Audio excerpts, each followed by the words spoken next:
IPL के इतिहास में राजस्थान रॉयल्स कभी भी नहीं जीती जब उसने आरसीबी को 170 से लेकर 190 के बीच में स्कोर दिया। और यही इस मैच का भी नतीजा था। 170 टू 190 जयपुर पे सवाल ही नहीं पैदा होता था और नतीजा वही हुआ कि आरसीबी ने एक बार फिर रॉयल अंदाज में जयपुर के रजवाड़ों के सामने जीत दर्ज कर। मैं फिर कह रहा हूँ 173 फॉर 4 वाज नेवर इनफ, क्योंकि जायसवाल साहब जो राजस्थान रॉयल्स की तरफ से सबसे तेज खेलने वाले खिलाड़ी थे, उनका स्ट्राइक रेट 150 का था।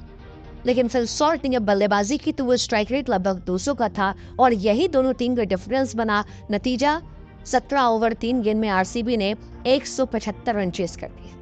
आरसीबी ने राजस्थान को 9 विकेट से हरा दिया और फिलहाल वो पॉइंट्स टेबल पर नंबर 3 पहुंच गई। आरसीबी कह रही है कि इस साल कप नाम दूं। आरसीबी ये कह रही है तो ये करके भी दिखा रही है, क्योंकि घर में भले ही वो 2 मैच आ रहे हों लेकिन बाहर वो शेर है। उन्होंने सीएसके में जाकर 17 साल बाद चिपॉक में मैच जीता, चिपॉक में जाकर सीएसके से मैच जीता। उन्होंने वानखेड़े जाकर मुंबई इंडियंस को हराया, ईडन गार्डन जाकर केकेआर को हराया और सवाई मान सिंह स्टेडियम में राजस्थान को हराया। और ये इसलिए हराया क्योंकि 174 मैं फिर कह रहा हूं कभी भी इनफ नहीं हो सकते। ऐसा लगता है कि आरसीबी अपने गेम को बेहतर करना चाहती है, नए नए लोगों को लेकर इस सीजन में वो एक्सपेरिमेंट करना चाहती है और वो दिख भी रहा है। लेकिन राजस्थान रॉयल्स खोई हुई टीम, वो टीम की तरह नजर ही नहीं आती। कोई प्लानिंग नहीं है, कोई कहानी नहीं है, बैटिंग में दम उतना नहीं है। खिलाड़ी जो है वो ऐसा लगता है इंडिविजुअल गेम खेल रहे हैं। जायसवाल चल रहे हैं तो अलग धुन में है। संजू सैमसन आरसीबी के सामने हर बार स्टंपिंग हो जाते हैं। रियान पराग को हर मैच में स्टार्ट मिलता है बट वो आगे नहीं बढ़ता। हेकमायर को भगवान जाने ये क्यों बचा कर रखते हैं। जुरेल साहब जो है वो शुरू में बहुत प्रेशर लेते हैं, उसका नतीजा होता सामने वाला खेल जाता है। हेकमायर को बचा कर रखना है, राणा की पोजीशन फिक्स नहीं है और वो एक एक्स फैक्टर नहीं है। वो एक्स फैक्टर जो 150 के स्ट्राइक रेट को 200 सवा 200 ले आता है, जो फिल सॉल्ट में नजर आता है आरसीबी के लिए, टिम डेविड में नजर आता है। और वही फिल सॉल्ट डिफेंस बने 33 गेंदों पर 65 रन। अगर आप 170 चेस करें तो ये खत्म करने वाला था। और संजू सैमसन ने कहा भी कि विराट और फिल सॉल्ट ने जिस तरह से खेला वो खत्म करने वाला था और वो जीत गए। फिल सॉल्ट की तारीफ ज्यादा हो रही है क्योंकि Phil Salt player of the match बने। प्लेयर ऑफ द मैच के साथ साथ वो इंटेंट जो था वो वहां लेकर आए। लेकिन मैच को फिनिश विराट कोहली ने किया। 62 रन बनाए हैं 45 गेंदों पर। स्ट्राइक रेट कम था 137 का, लेकिन मैच जिताने की सूझबूझ थी और इसी वजह से विराट कोहली जाने जाते हैं। विराट कोहली ने इस मैच में इतिहास भी रचा। 150 हो गई उनकी T20 history. 150, I mean that's huge.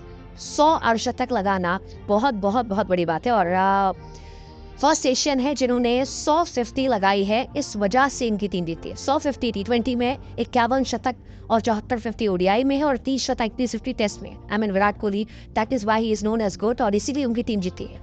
वैसे आप जीते आरसीबी वर्सेस आरआर में, अगर जीते तो आपको शुभकामनाएं, नहीं तो कल भी आपके पास मौका है। ज्यादा कुछ नहीं करना है, सिर्फ इतना बताना है कि क्या लखनऊ जो है वो चेन्नई को हराएगी। वैसे इसका जवाब सभी को पता है कि क्या होगा, अनलेस एंड अनटिल कोई बहुत बड़ा परिवर्तन होता है।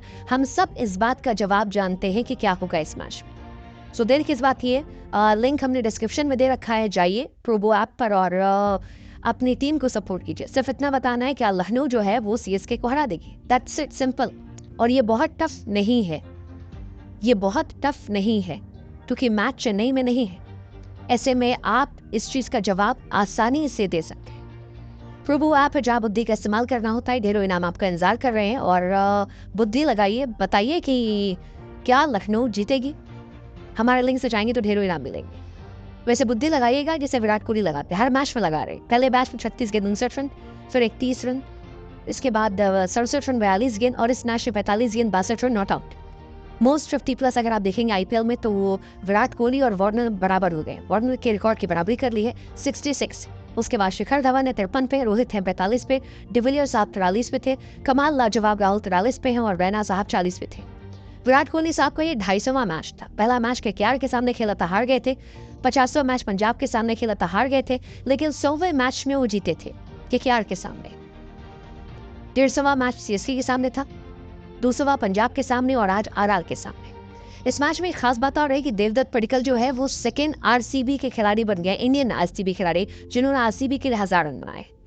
ये बताने के लिए काफ़ी है कि आरसीबी बीते 17 सालों में क्यों हार रही थी, क्योंकि उसके पास इंडियन प्लेयर नहीं थे जो रन बनाए। वो हमेशा से विदेशी खिलाड़ियों पर निर्भर थी।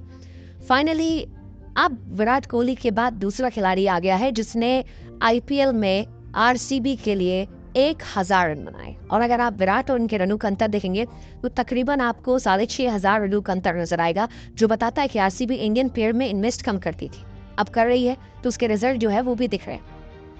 बाकी आरसीबी ग्रीन जर्सी में हमेशा जीतती आई है, शुरू से अच्छा करते आए हैं वो, और इस बार भी उन्होंने यही किया। 2022 में जीते थे, एसआरएच को हराया था, 2023 में आरआर को हराया था, 2025 में भी आरआर को हराया। देवदत्त पडिक्कल का आपने आपको बता ही दिया। इसके अलावा आपको एक बात इंटरेस्टिंग स्टैट हम बताइए कि आरसीबी जो है वो आरआर को आखिरी के 5 जो दिन के गेम हुए हैं उनमें हर बार हराती है। जब भी दिन के गेम होते हैं तब आरसीबी आरआर पे भारी पड़ जाती है, और ये बहुत अच्छा स्टैट है। हालांकि उसके पहले वो जीतते थे, लेकिन राजस्थान इसलिए नहीं जीती क्योंकि जायसवाल साहब रन बनाए 47 गेंद 75 रन, लेकिन डेविड स्टोक्स का स्ट्राइक रेट 47 गेंदें खेलने के बाद थोड़ा सा कम हो जाता है, क्योंकि जायसवाल को जब एक्सलेरेशन पे पैर दबाना था तब ध्रुव जुरेल ने 8 गेंदों पर 2 रन बनाए थे, और वन साइडेड प्रेशर की वजह से विकेट जो है वो गंवाना पड़ा।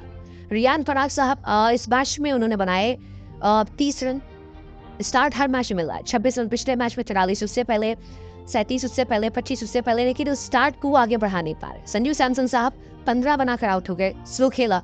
अगर आप ओपनिंग करने आते हैं और 19 गेंदों पर 15 बनाते हैं तो आप जस्टिफाई नहीं कर पाएंगे, और संजू सैमसन को तो हम एक्स फैक्टर के लिए जानते हैं। बीते 9 सालों में संजू सैमसन 3 बार स्टंपिंग हुए हैं, और हैरानी की बात है कि हर बार वो आरसीबी के सामने गए।